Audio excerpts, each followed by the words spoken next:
Deus. Muitas coisas já foram ditas.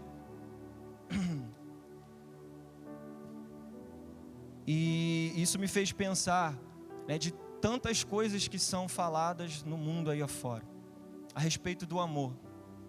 Se a gente perceber na nossa sociedade atual, existem muitas concepções do que é o amor. E muita gente falando, cada um falando uma coisa. Não, o amor é isso, o amor é aquilo. Em todos os veículos de informação, sabe? Na internet, na televisão, nos filmes, nas séries, nas músicas. Pensamentos ideológicos, filosóficos, que vão falando, ame a si mesmo. Toda forma de amor é válida. E aí vai se criando, sabe, diversas distorções do que é o amor verdadeiro. Mas eu e você estamos aqui aprendendo, na fonte original, o que é de verdade o amor. Se você vai no grego, a própria palavra amor, ela tem algumas definições diferentes. Se você for pesquisar sobre o amor filéu ou filia, ele vai falar sobre um amor que é tipo de amizade, sabe? Parceria ali entre amigos. É algo que não tem um contexto romântico para falar. É mais esse contexto de amizade mesmo. Se você vai olhar, também existe o amor eros. E aí ele vai ter um contexto romântico. Vai ter um contexto do seu cônjuge, de você estar se relacionando romanticamente com alguém. Mas o amor que nós temos tratado aqui nessa série, o amor que nós vamos continuar tratando, o amor que vem de Deus, é o amor ágape. Essa é a definição de amor que os filhos de Deus precisam caminhar. É o amor que não está em contexto romântico e ele não é raso para ser somente um contexto de amizade, mas é de uma aliança inquebrável. É um amor que não pode ser comparado na concepção do nosso amor, da nossa concepção humana do que é o amor. Essa é uma coisa importante que a gente tem que ter definido no nosso coração, sabe? Que às vezes a gente olha não só para o amor, mas para toda a palavra de Deus e para vários fundamentos da palavra do Senhor, e a gente quer olhar com a perspectiva humana. Ah não, Deus está falando aqui que eu tenho que amar o próximo. Ah, mas aí, poxa, o próximo fez isso comigo, você não sabe o que ele fez. Ah não, mas eu tenho que amar, eu tenho que perdoar, mas eu não preciso conviver. E a gente vai aos poucos, disfarçadamente, colocando, acrescentando o pingo nos is, falando, não, dá para fazer desse jeitinho, dá para fazer dessa maneira, só que a gente tem que se preocupar em não distorcer a palavra de Deus, cara. Se a palavra de Deus diz que tem que perdoar 70 vezes 7, você vai perdoar 70 vezes 7. Se a palavra de Deus diz que você tem que amar os seus inimigos, você vai amar os seus inimigos. Sem mais, sem porém. Por mais difícil que pareça ser, porque pode ser difícil, mas não é impossível. Então quando você vai olhar esse amor ágape, esse amor é o amor de Deus. É o amor que vem do Senhor, do coração de Deus para nós. Um amor que não depende da sua aprovação ou reprovação. É um amor que não depende daquilo que você faz, de bom ou de ruim. É um amor que não depende de sentimento, é um amor que não depende de condição, é um amor que não depende de circunstância. Não depende de nenhum esforço humano, esse amor ágape que vem do centro do coração de Deus. Deus te ama e ponto. Isso já foi ministrado hoje de manhã pela Gabi, maravilhosamente. Nós somos amados por Deus de forma incondicional. Ágape pode ser entendido como o amor que se doa, o amor incondicional, o amor que se entrega. Eu queria completar esse raciocínio com vocês, trazendo do livro do Bob Mumford, A Dinâmica da Revelação Progressiva, onde ele vai falar um pouco de ágape. E ele fala uma frase muito poderosa. Ele vai falar assim, olha, ágape é o poder de Deus a força governante e a fonte de todas as suas ações na terra. Ágape é o caminho para restaurar o sobrenatural. Ágape é o absoluto bíblico que toda a humanidade tem procurado. Uau. Então, ágape é a manifestação máxima do amor verdadeiro de Deus. Ágape é o amor pelo qual eu e você precisamos andar, meus amigos. Sabe, em relação a Deus e também em relação ao próximo. Porque nesse livro aqui, eu vou te dar duas informações. Nesse livro, o Bob ele acaba afirmando que a palavra ágape é usada 320 vezes na Bíblia. Se você for fazer uma pesquisa rápida na internet, ele vai falar 117 vezes. Se é um ou se é outro, eu não sei. Eu só sei que ágape é ministrado muitas vezes na Bíblia. Principalmente quando Jesus fala, amem-vos uns aos outros. Então não é somente um amor vertical, mas ele também é um amor horizontal para com os meus irmãos. E aí é válido a gente refletir se hoje em dia nós temos conseguido exercer a manifestação desse amor ágape com o próximo. Infelizmente eu ainda preciso manifestar muito, amém? Só eu? Estou sozinho? Mas é isso. É pedir a Deus, é se relacionar com Deus, para cada vez mais, não só manifestar esse amor, mas também entender esse amor. Ter essa chave virada no teu interior, e aí a gente entra no texto base. Assim conhecemos o amor que Deus tem por nós, e confiamos, ou seja, exercemos fé, exercemos crença nesse amor. Deus é ágape. Todo aquele que permanece no amor, permanece em Deus e Deus nele. E aí você vai ver que eu acrescentei ali, todo aquele que permanece, eu consigo entender exatamente isso, aquele que anda na revelação desse amor, aquele que vive a prática desse amor, de entendimento. Eu creio e eu recebo com fé esse amor que é ministrado de Deus para mim. E eu ando nessa revelação de que eu sou amado constantemente por Deus. Eu ando na revelação de que não importa o que eu tenha feito no passado, mas Deus me amou e me ama. Eu ando na revelação de que não é baseado pelas minhas obras, de que Deus vai me amar ou deixar de me amar, porque o seu amor é imutável, é eterno, é constante, é sólido. Não é um amor que fica variando como muitas vezes o nosso é em relação ao próximo. Não, ele me feriu, não, ele me magoou, eu não vou falar mais com ele, eu não consigo mais exercer esse amor, eu tenho dificuldade. Não, o amor de Deus é infinito, imutável.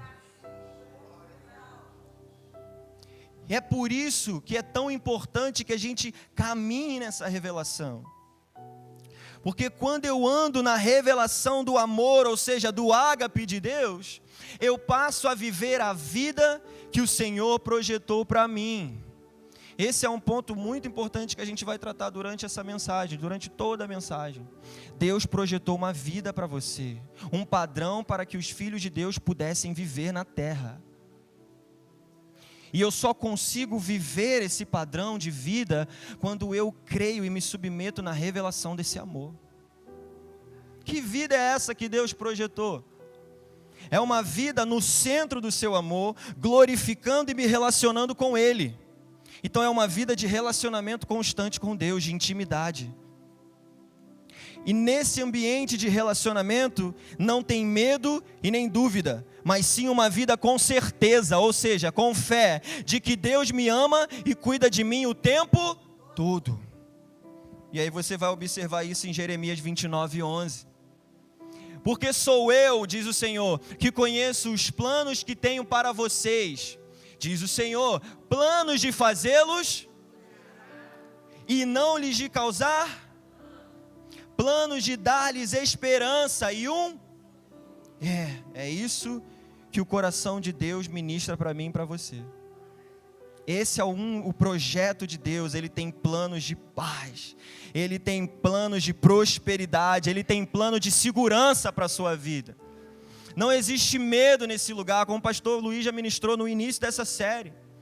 A gente se aperfeiçoa na revelação desse amor e aí não precisa mais viver em medo, em insegurança, sabe? Não importa o que eu estou passando, não importa a circunstância onde eu esteja, se Deus me ama, eu irei seguir em frente. É nessa verdade que eu vou caminhar, meu amigo. Deus me ama, então eu posso seguir em frente. Deus cuida de mim. Deus tem um plano eterno de salvação, de segurança, de paz para mim. Ele cuida de mim.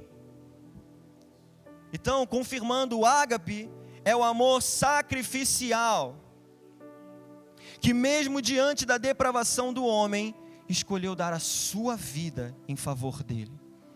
A consumação desse plano na nossa vida é Cristo Jesus, o Filho de Deus, encarnando na terra, habitando em nosso meio e morrendo em nosso lugar.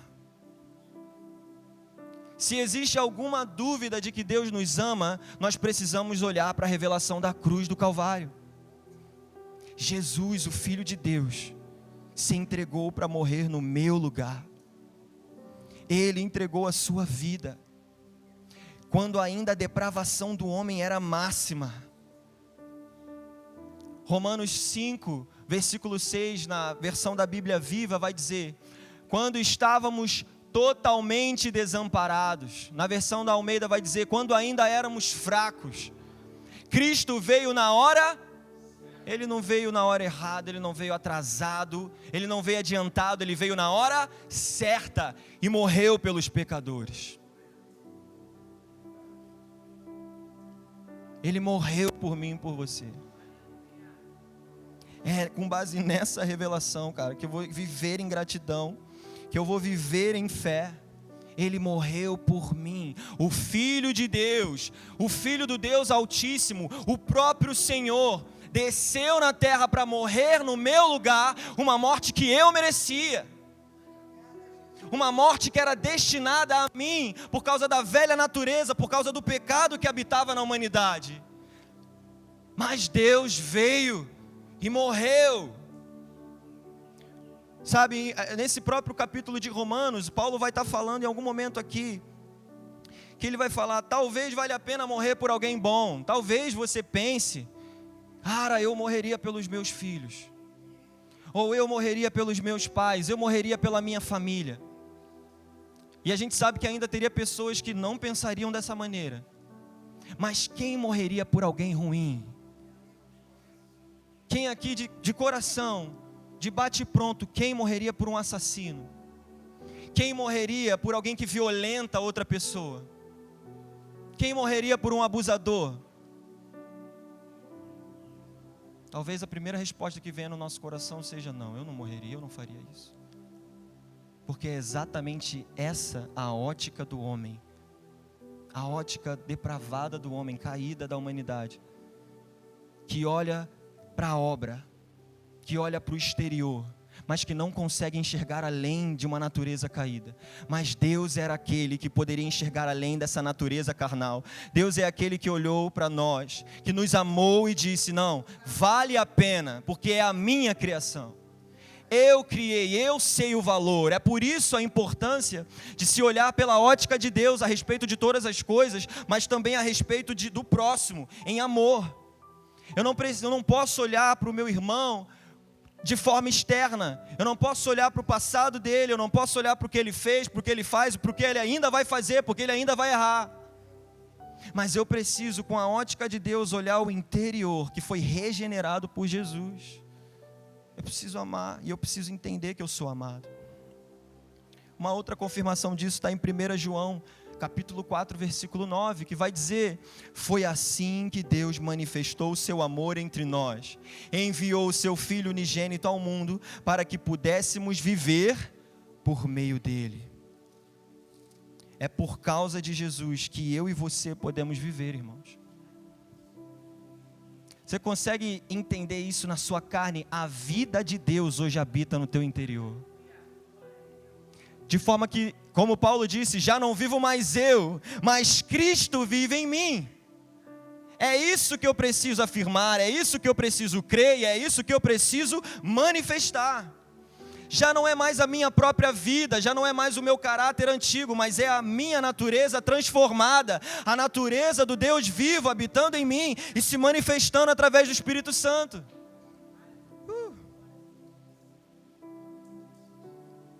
Essa é a natureza que nós recebemos. Mas também existe um ponto muito importante que vira chaves, virou a chave no meu interior e fez eu entender muito mais essa revelação. É ter a plena consciência de quem eu era antes de Jesus. Não é somente olhar para aquilo que eu fazia, para as minhas velhas práticas, o que também é simples e poderoso e correto. A gente tem essa mentalidade, cara, eu fazia um monte de besteira. Aí a gente vai quantificando, né? Colocando numa régua humana. Eu falava muito palavrão. Eu bebia muito. Eu fumava. Eu fiz isso. Aí a gente vai quantificando. Aí, eu cometi crime. E aí a gente fala, esse cara aí é pior do que eu. A gente tem essa mania de colocar na régua. Mas à luz da Bíblia, é necessário a gente entender como era de fato em relação a Deus. Não a partir da minha perspectiva sobre mim mesmo, mas a perspectiva de Deus. Todo mundo aqui consegue entender que Deus é santo, perfeito, Ele é o soberano. Não é só o nosso amigo, não é só o nosso irmão mais velho, o Senhor Jesus, também não é somente o nosso paizinho, Abba Pai, mas é o Rei dos reis, Senhor dos senhores, soberano sobre céus e terra, que está sentado no trono de glória. É um Deus todo-poderoso, amém? De forma que lá no Antigo Testamento, quando tinha a tenda do encontro, no Santíssimo Lugar, quem entrasse, quem tivesse contato de forma errada, era fulminado. Ou seja, o pecado ele não poderia ter comunhão com a presença de Deus, era erradicado na hora. Esse é o Deus Todo-Poderoso. É o Deus Todo-Poderoso que Moisés, quando diz, Senhor, eu desejo ver a sua face, ele vai falar, ninguém nunca viu a minha face, se você ver, você vai morrer. Porque a presença é tão poderosa, que na nossa humanidade não tem como ter esse contato físico. Ainda, amém? Estou falando de forma física, mas haverá o dia, aleluia. Então eu queria que, quem tem Bíblia aí, querido, levanta a sua Bíblia. O celular não vale, estou brincando.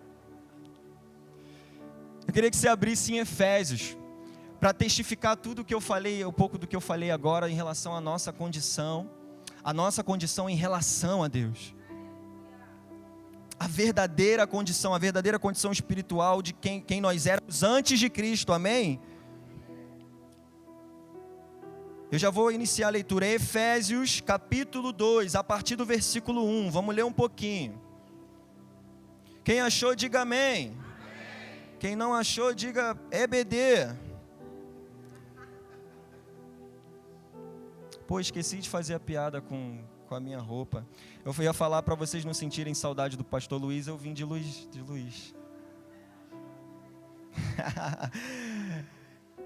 E foi ele que me deu essa camisa. Efésios 2, meus irmãos. Vai dizer assim, Ele vos deu vida, a minha versão é Almeida, amém?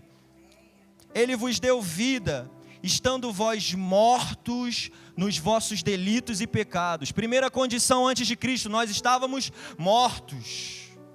A gente não estava só dando um rolê pelo mundo, fazendo o que a gente quisesse, nós estávamos mortos, e isso é sério.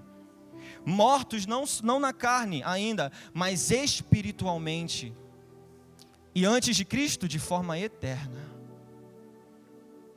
Nos quais andaste outrora, agora ele está falando de mim e de você. Segundo o curso deste mundo, segundo o príncipe da potestade do ar, do espírito que agora atua nos filhos da desobediência.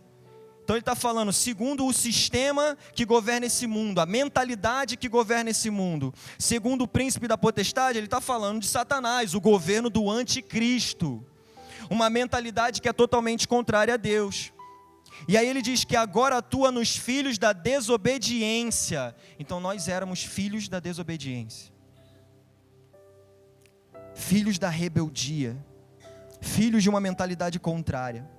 E aí ele continua no verso 3. Entre os quais também todos nós andamos outrora, segundo as inclinações da nossa carne, fazendo a vontade da carne e dos pensamentos. Então a gente vivia assim. Eu penso, eu posso, eu quero, eu vou. Quando eu quero, como eu quero, com quem eu quero. do jeito que eu quero. É assim que a gente vivia.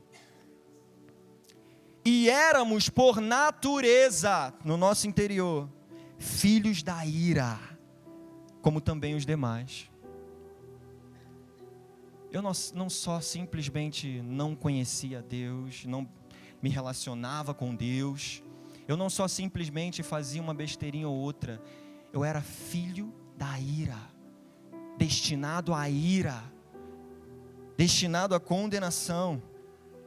Essa era a nossa condição. Se você pensar num contexto de guerra, aí você pega o exército brasileiro e você pega o exército de outro país.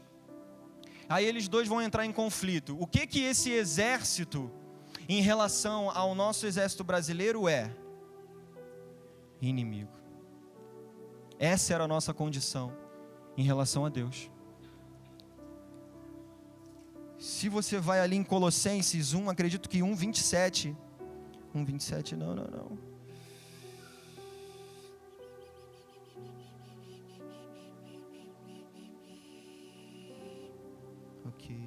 Ok. Enfim, não precisa abrir não. Eu lembro que está escrito. Ele vai dizer que nós éramos inimigos de Deus na nossa mentalidade. Então essa era a posição verdadeira que nós possuímos antes de nós nos encontrarmos em Cristo. Nós éramos inimigos de Deus. E 1:21, amém. A Bíblia soprou aqui para mim.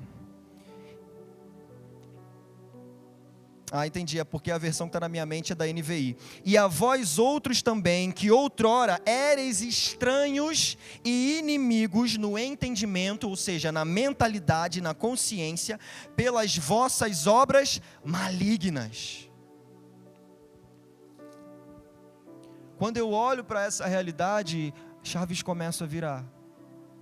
Não é para a gente olhar para isso daqui agora num contexto de condenação, mas é um contexto de consciência. De onde Deus te tirou.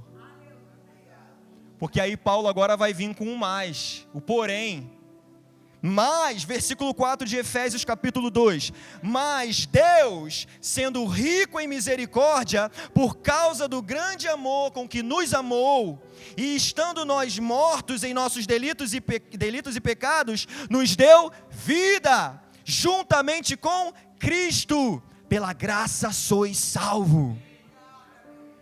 Eu estava morto, eu vivia na inutilidade dos meus pensamentos, eu vivia na inclinação da minha carne, eu era estranho e inimigo de Deus, eu era inimigo declarado do Senhor, eu estava numa posição contrária a Ele. É como se eu dissesse: Deus, eu não desejo você, eu não quero me relacionar com você, eu não amo nada do que vem de você, eu tão pouco acredito em você. Mas Ele ainda se virou para nós e disse: não, eu criei você, eu projetei você, eu estabeleci a tua existência, eu te amo e eu vou te amar eternamente. Não importa o que você declare para mim, não importa o que você pense a respeito de mim, eu continuo sendo quem eu sou por toda a eternidade. Porque 1 João vai dizer lá no início, Deus é amor, e o que Deus manifesta é amor. Deus não pode manifestar aquilo que Ele não é. Deus não pode manifestar ódio para nós, porque Ele não é ódio. Deus é amor em nós, sobre nós, para nós, por nós. Então o que Ele transborda sempre é amor. Você é amado. E aí Ele vai afirmar: pela graça, não é pelo que você fez. Eu preciso enfatizar isso. Não é você quem aceitou Jesus, é Jesus quem te aceitou. E aí lembra o que João vai dizer nas suas cartas: nós amamos a Ele, nós o amamos porque Ele nos amou primeiro.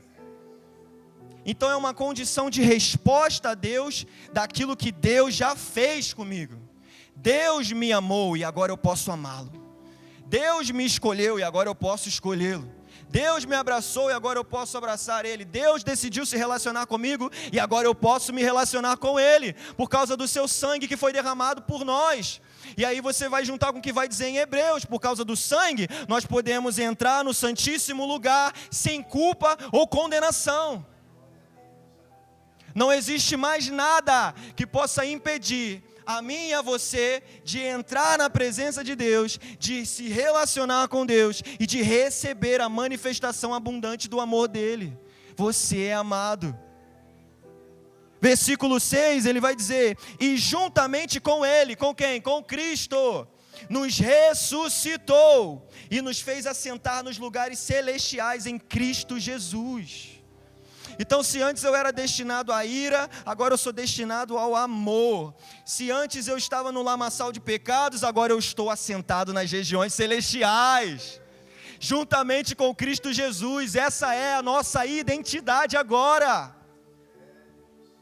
Eu não sou mais inimigo de Deus, eu sou amigo de Jesus.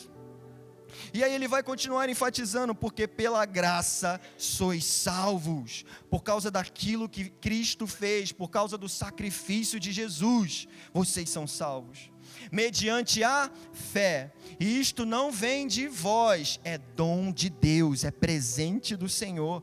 E aí ele continua afirmando no versículo 9: não de obras, para que ninguém se glorie, pois somos feitura dele, criados em Cristo Jesus para boas obras, as quais Deus de antemão preparou para que andássemos nela, as quais Deus de antemão preparou para que andássemos nela. O plano que Deus tem para nós, o projeto eterno de Deus. Eu não poderia ser salvo pelas obras das minhas mãos. Eu fui salvo pela graça de Deus, e agora eu fui aperfeiçoado no seu amor para que eu pudesse realizar boas obras em nome de Deus, dando testemunho a respeito do Senhor. Fala muito, né?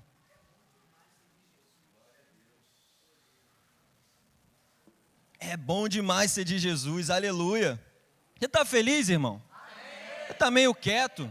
Eu gosto de interação, sabia? Eu não falei, mas eu gosto. Você pode, pentecostal aqui. Eu gosto da irmã Janete, que ela vem falando comigo, vem, a gente vai, pode falar, quem quiser vem. Que aí o pad já parou ali, já está um silêncio, eu já estou ficando meio, não, meu Deus do céu, vamos falar. Mas você consegue entender? Você conseguiu entender como é que era prejudicado o negócio para a gente? Estava ruim, e agora está muito bom. Porque Deus restaurou em nós aquilo que Ele projetou desde o Éden. Aquilo que foi perdido no Éden, agora está restaurado em Cristo Jesus. Porque se por um homem veio o pecado, agora pelo segundo Adão vem a salvação eterna. E agora eu posso dizer, eu sou salvo pela graça. Não existe condenação para mim, cara, eu estou em Cristo. Se eu estava afundado numa condição de injustiça, de impureza, se eu estava maculado pelo pecado, agora Deus, Ele me deu valor. Eu tenho valor perante Deus. Não porque eu sou bonzão, não porque eu faço boas coisas, mas porque Deus me tornou valioso perante Ele. E aí você vai ver essa afirmação, e aqui parou, em nome de Jesus, parou, hein? Se puder mexer para mim aí, opa, foi. Essa é a afirmação, é assim que Deus nos enxerga, valiosos aos seus olhos, projetados para sermos amados e desejados por toda eternidade. Consegue entender isso, querido? Que você foi projetado por Deus para ser amado por Deus. Você não tinha nem nascido, a gente vai ver isso aqui agora. E Deus já estava te amando e te projetando, estabelecendo um plano para vocês. Você vê isso aqui no livro de Efésios, no capítulo 1, a partir do versículo 4. Aqui eu coloquei também na versão da Bíblia Viva. Ele vai dizer: muito antes de criar o mundo, Deus nos escolheu para pertencermos a Ele. Naquela época, Ele decidiu fazer-nos santos aos seus olhos. Está vendo que é uma condição de Deus olhando para você? Não é como você olha para você ou como você olha para o próximo, é como Deus nos olha. Fazer-nos santos aos seus olhos, sem uma única falta. A nós que nos encontramos diante dEle, cobertos com seu amor. Isso é muito poderoso. Na versão Almeida vai dizer assim, ainda no versículo 4: assim como nos escolheu nele antes da fundação do mundo, para sermos santos e irrepreensíveis perante Ele. Quando eu li assim na versão Almeida, para sermos santos e irrepreensíveis, a primeira coisa que veio para mim, era uma condição de, cara, é um posicionamento que eu tenho que ter. E é. Só que quando você vê na versão da Bíblia Viva, você está entendendo que é uma condição que Ele te colocou primeiro. Porque eu não posso ser santo e irrepreensível se Deus não me colocar nessa posição. E foi isso que Ele fez na sua obra, rasgando o véu. Trocou a ótica, trocou a natureza, colocou a gente nessa posição de santos e irrepreensíveis. E agora, já posicionado nessa realidade, pela fé eu exerço esse caráter, essa natureza. Agora que Deus me fez santo e irrepreensível em Cristo Jesus, eu posso agora caminhar em santidade e em irrepreensão. Continuação no versículo 5, ele vai dizer: o seu plano imutável, diga comigo, imutável, sempre foi adotar-nos em sua própria família, por meio de Jesus Cristo, pois esse era o seu e a sua. Olha como a gente está falando de plano e propósito constantemente. O plano imutável de Deus, não tem como mudar, não tem o que eu e você possamos fazer que possa mudar essa realidade. Deus já estabeleceu esse plano. É só confiar, é só se submeter, é só crer, cara. É só, cara, engolir essa palavra aqui, essa verdade, e viver ela dia após dia, de pouquinho em pouquinho, crescendo na revelação.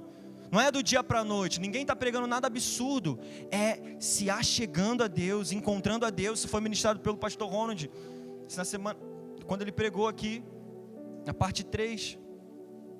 Aquele que me busca, encontra.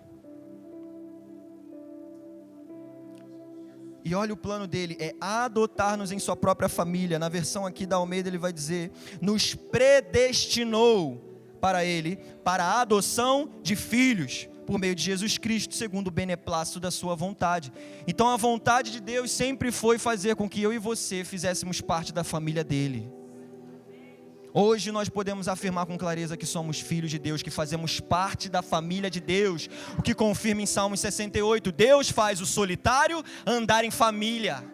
Eu não posso mais dizer que eu estou abandonado, que eu estou largado, que Deus não me ama, que ninguém cuida de mim, que eu sou órfão. Não, não, não. Deus faz o órfão ser adotado, Deus faz o solitário andar em família. Deus faz aquele que se sentia abandonado, acolhido. Porque Ele vai dizer: pode uma mãe esquecer o seu filho, contudo eu nunca me esquecerei. Em outros momentos Ele vai dizer: eu jamais abandonarei vocês, eu jamais deixarei vocês a sós.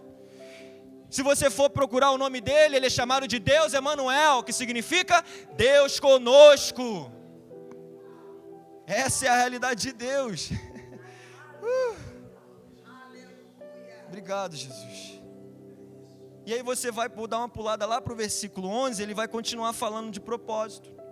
E aí ele vai afirmar: nele em quem? Em Cristo, nós fomos escolhidos e predestinados como parte do plano soberano de Deus, que faz tudo conforme a sua vontade. Muito poderoso isso. Você entende? Toda hora ele está falando isso. Nós fomos escolhidos.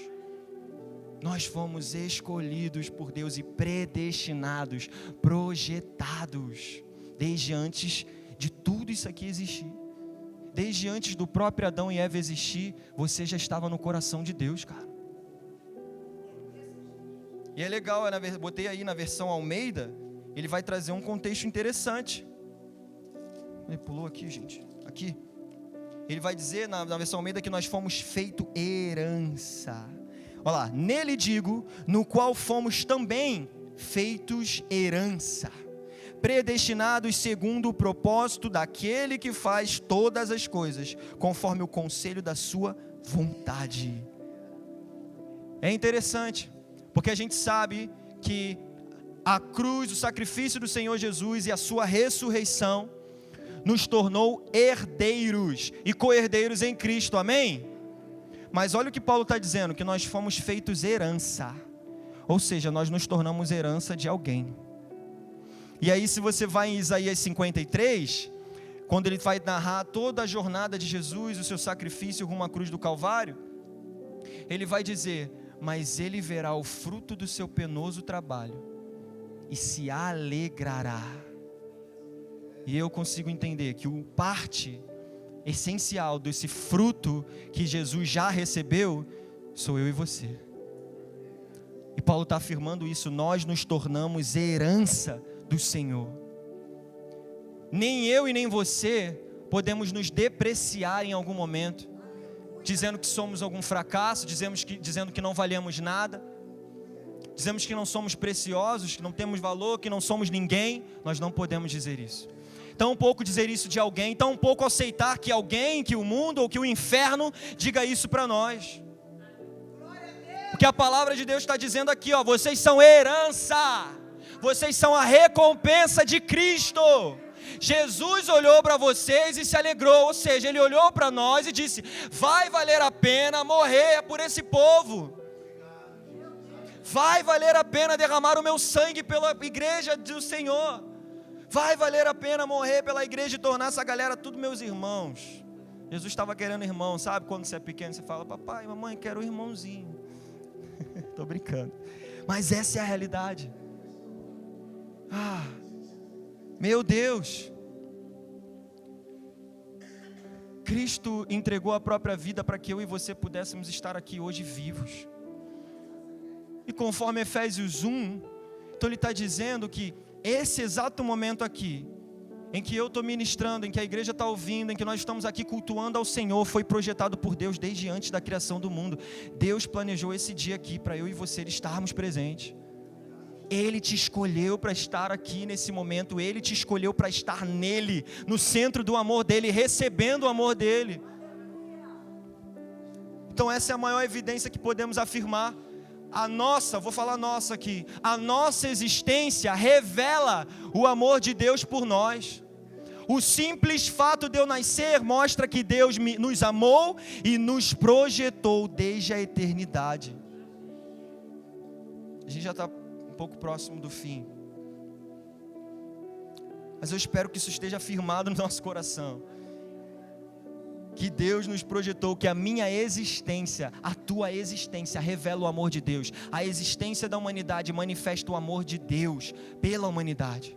O simples fato de você estar aqui vivo, cara, o simples fato de você respirar, significa que Deus te ama, que Deus tem um plano para você. Lembrando de Jeremias 29:11, plano de paz, plano de saúde, plano de prosperidade. Eduardo, mas eu não estou vivenciando essa parada agora não, cara, está difícil, estou passando por uns problemas em casa. Não importa, a palavra de Deus é verdadeira, ela diz: existe um plano para você, existe um projeto de Deus para nós, e isso vai se manifestar a partir do momento que eu exercer fé nessa realidade. Não tem como, se eu não abraçar isso em fé, eu receber isso. Porque todas as coisas no mundo espiritual são recebidas e manifestas pela fé. A gente tem entendido isso. Tudo é possível àquele que duvida, tudo é possível àquele que crê. Então, para a manifestação desse plano que já está estabelecido acontecer, também depende do seu exercício de fé, de você crer e abraçar essa realidade, de se entregar a isso, de se entregar a esse amor ágape, cara. Deus tem um propósito para todos os seus filhos, que não pode ser impedido, e será cumprido no seu devido tempo. Se você quiser pegar a sua Bíblia aí comigo em Romanos 8. Quem me dá mais 5 minutos aí? Levanta a mão, por favor. 5, 10, 15, 20.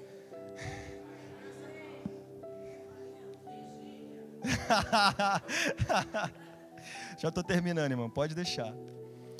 Romanos 8. Ai. A partir do versículo 28, ele vai dizer assim, ó: sabemos que todas as coisas, diga comigo, todas as coisas cooperam para o bem daqueles que amam a Deus, daqueles que são chamados segundo o seu propósito.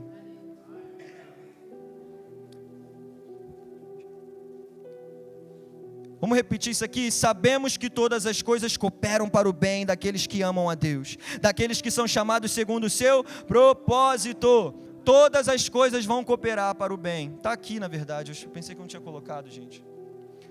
Todas as coisas vão cooperar para o bem daqueles que amam e daqueles que são amados por Deus. Todos nós somos amados por Deus. Você é amado por Deus. Daqueles que são chamados segundo o seu propósito. A gente já viu desde o início que Deus estabeleceu um propósito na nossa vida. Essa realidade está na minha e na sua vida, querido. Deus estabeleceu um propósito que não vai ser impedido, que não vai ser quebrado, que não vai ser mudado, que não pode ser corrompido. No tempo devido, e todas as coisas irão cooperar para o bem, para que com que esse propósito seja cumprido na minha e na sua vida. Porquanto, aos que de antemão conheceu, aos que conheceu muito antes, também os predestinou para serem conformes à imagem de seu Filho, a fim de que ele seja o primogênito entre muitos irmãos. Mais uma vez essa afirmação de que Deus nos predestinou para sermos a imagem e semelhança do Senhor Jesus. Essa aqui é a consumação do plano de Deus estabelecido lá desde o início, que pega Jeremias 29. Parte desse plano, parte essencial desse plano é que eu e você sejamos feitos à imagem e à semelhança de Jesus. De pouquinho em pouquinho, de revelação em revelação, eu vou sendo feito conforme a imagem de Deus, conforme a semelhança de Deus. Eu vou me parecendo mais com Jesus, eu vou entendendo mais dessa revelação, e eu vou experimentando mais desse amor. Ah, Eduardo, mas é difícil, cara. Filipenses vai estar afirmando isso. Aquele que iniciou uma boa obra em vocês, a boa obra em vocês, irá aperfeiçoá-la até o grande dia. Naldinho, até o grande dia, cara. Tem tempo ainda, irmão. Tem tempo mais ou menos. Maranata, hora vem. Mas ainda tem tempo. Significa que hoje você está sendo transformado um pouco, amanhã você vai ser transformado mais um pouco, e assim diante, desde que você se submeta a essa revelação, desde que nós exerçamos a nossa fé, desde que a gente experimente pela fé esse amor dia após dia, desde que a gente conheça essa palavra. Por isso a importância de se meditar na palavra, cara. Não posso manifestar aquilo que eu não conheço. Não posso viver a vida que Deus tem para mim se eu não tenho um entendimento de qual vida é a que Deus tem para mim, que está na sua palavra. Não posso viver a palavra que eu não conheço. Não posso viver a palavra que eu não leio.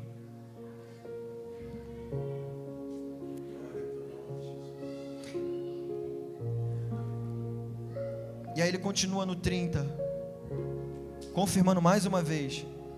E aos que predestinou, a esses também chamou. E aos que chamou, a esses também justificou. E aos que justificou, a esses também glorificou. Você consegue ver o plano inteiro de Deus nesse único versículo. Dá para tirar uma pregação só disso. Aos que predestinou, nós já entendemos essa realidade aqui hoje. Deus me predestinou. Há muito tempo Ele me escolheu. Antes de eu ser formado no ventre da minha mãe, Deus já me conhecia. Ok, o pecado separa o homem de Deus, afasta o homem de Deus. Mas em Cristo Jesus, Ele nos chama ao arrependimento, a voltar para Ele, a retornar para essa graça, a retornar para esse amor. E aí, pelo seu próprio Espírito, nós conseguimos corresponder ao chamado de Deus. E aí, quando nós correspondemos a esse chamado, Deus nos justifica, ou seja, Ele nos dá a sua natureza, a sua identidade. Eu não possuo mais uma identidade caída. Eu não possuo mais uma identidade condenada. Eu não possuo mais a identidade de pecador. Eu não vivo mais na prática do pecado.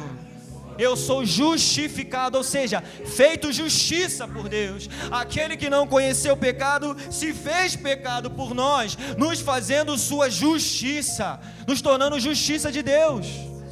Essa é a minha identidade, a sua identidade hoje, igreja. Quando o inferno se levantar para dizer que você não é filho, que você não é amado, que você não merece. Realmente eu não mereço, mas eu recebi de graça. Ele me amou, foi Ele quem fez. Então, Satanás, mete o pé, cara. Você não ganha espaço aqui mais. Eu sou santo. Efésios diz isso. Deus me fez santo aos seus olhos. Deus me fez filho no seu coração por toda a eternidade. E nada pode mudar essa realidade. Nada pode me afastar dessa verdade agora. Aleluia. Querido, nada pode te separar dessa verdade. Para fechar, eu não vou nem mais explicar, eu só quero fazer a leitura, dar continuidade a esse texto de Romanos. Se você já quiser fechar os seus olhos, na verdade eu vou pedir para que a igreja se levante. Enquanto eu for fazendo essa leitura, mas você se concentra tanto na leitura e vai abraçando essa verdade, vai declarando essa verdade no teu interior, no teu espírito, vai exercendo gratidão ao Senhor e permita-se agora, o Espírito de Deus irá ministrar isso agora em nós, a manifestação abundante do seu amor. Ele vai ministrar: você é amado, e nada pode te separar de mim. Que diremos, pois, diante destas coisas? Se Deus é por nós, quem será contra nós? Aquele que não poupou o seu próprio filho, mas o entregou por todos nós, como não nos dará com ele e de graça todas as coisas? Quem fará alguma acusação contra os escolhidos de Deus? É Deus quem os justifica. Quem os condenará? Foi Cristo Jesus que morreu, e mais, que ressuscitou, e está à direita de Deus, e também intercede por nós. Quem nos separará do amor de Cristo? Será tribulação, ou angústia, ou perseguição, ou fome, ou nudez, ou perigo, ou espada? Como está escrito: por amor de ti, enfrentamos a morte todos os dias. Somos considerados como ovelhas destinadas ao matadouro. Mas em todas estas coisas, somos mais que vencedores, por meio daquele que nos amou. Pois eu estou convencido de que nem a morte e nem a vida, nem os anjos, nem os demônios, nem o presente, nem o futuro, nem quaisquer poderes, nem altura, nem profundidade, nem qualquer outra coisa na criação será capaz de nos separar do amor de Deus que está em Cristo Jesus, o nosso Senhor.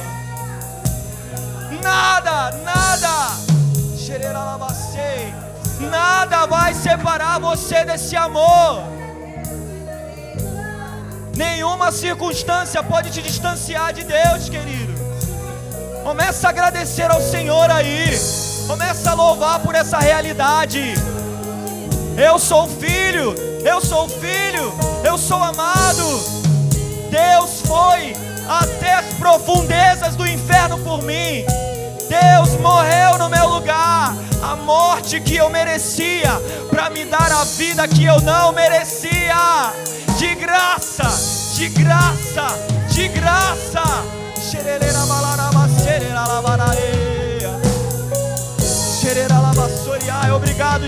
Obrigado, Jesus. Obrigado, Jesus. Vamos adorar a Deus, igreja. Continua. Bota pra fora. Exerce. Experimenta esse amor. Seja liberado, amor, agora. Amor de Deus sendo liberado. Amor de Deus em abundância sendo derramado.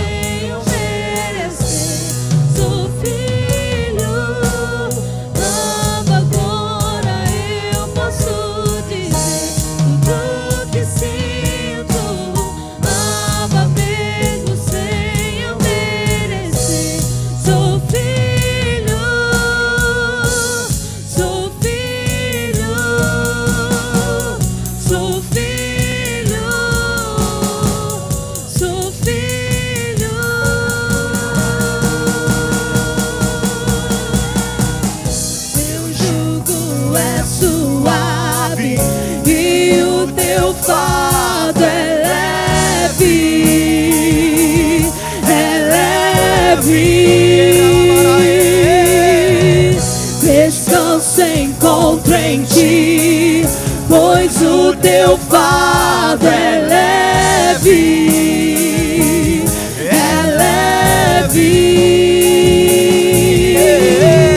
teu jugo é suave e o teu fardo é leve,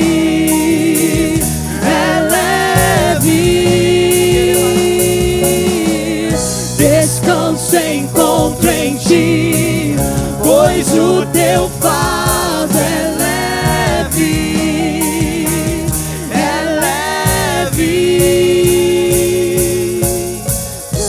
Agora eu posso dizer tudo que sinto, Abba, mesmo sem eu merecer, sou filho. Abba, agora eu posso dizer tudo que sinto, Abba, mesmo sem eu merecer, sou filho, sou filho, sou filho. Sabe, meu querido, fazendo um resumo do que foi dito aqui, nosso irmão Eduardo falou a respeito da nossa condição antes de Cristo, condenados à morte, inimigos de Deus. Eu não sei se de repente você entrou por essas portas e você se acha nessa situação.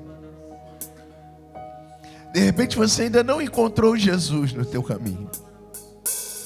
De repente você está vivendo a sua vida normalmente, seguindo o fluxo do mundo, seguindo as coisas normalmente, sem entender a gravidade de que o caminho sem Jesus é um caminho de morte. Mas tudo que foi falado aqui é que existe vida para você também. O que foi dito aqui é que Jesus, ele morreu pelos teus pecados também. É que ele tem uma novidade de vida para você também. E ao invés de ser inimigo de Deus, que agora você seja um filho de Deus, aleluia. Porque no dia que o Senhor Jesus voltar a esta terra, Ele vai buscar os seus filhos, os seus amigos, aqueles do qual Ele morreu, aqueles do qual ouviram e responderam ao seu chamado. Então a palavra de Deus vai nos dizer, no livro de Hebreus, que quando você ouvir a voz do Senhor, não endureça o seu coração. E essa é uma manhã de salvação. Se você quer se tornar amigo de Jesus e consequentemente filho de Deus, eu quero te convidar para que você levante uma das suas mãos como sinal que nós queremos orar por você. Aleluia. Você que está na live, se você quiser, também existe essa possibilidade. E nós queremos orar por você. Nós queremos orar junto com você, na verdade. Porque todo dia, irmãos, é necessário que nós façamos a nossa confissão de fé. Sabe, meu pai está acamado. Meu pai está acamado, mas volta e meia eu estou lá fazendo com ele confissão de fé. Pai, repete comigo. Eu falo com ele. Ele repete comigo: Senhor Jesus, eu sou teu filho. Para que o mundo espiritual, irmão, saiba que meu pai tem dono. E a confissão de fé, na verdade, eu estou dizendo no mundo espiritual que eu não quero mais a vida que eu vivia. Na verdade, agora eu quero viver uma nova vida em Cristo Jesus. Agora eu quero ser um filho amado. Aleluia. Então, meu irmão, que Deus te abençoe. Que Deus conceda uma nova oportunidade. E que você guarde tudo que foi falado aqui nessa manhã. Que foi bênção. Confesso para você que eu não queria ir embora agora para minha casa, não. Quantos estão nessa condição aqui? Aleluia. Deus te abençoe, meu irmão. Deus é contigo. Aleluia. Vamos orar, meus queridos. Ficou um gostinho de quero mais. Então mais tarde eu te espero aqui às 19 horas. Não deixe de estar. Aleluia. Traga seus amigos, traga seus familiares. Vem estar aqui para que nós possamos ouvir mais de Deus. Venha adorar ao Senhor, venha trazer a tua adoração ao Senhor, aleluia. Pai, muito obrigado, Jesus, muito obrigado por essa manhã maravilhosa. Deus, a tua presença está neste lugar e vai conosco também para os nossos lares.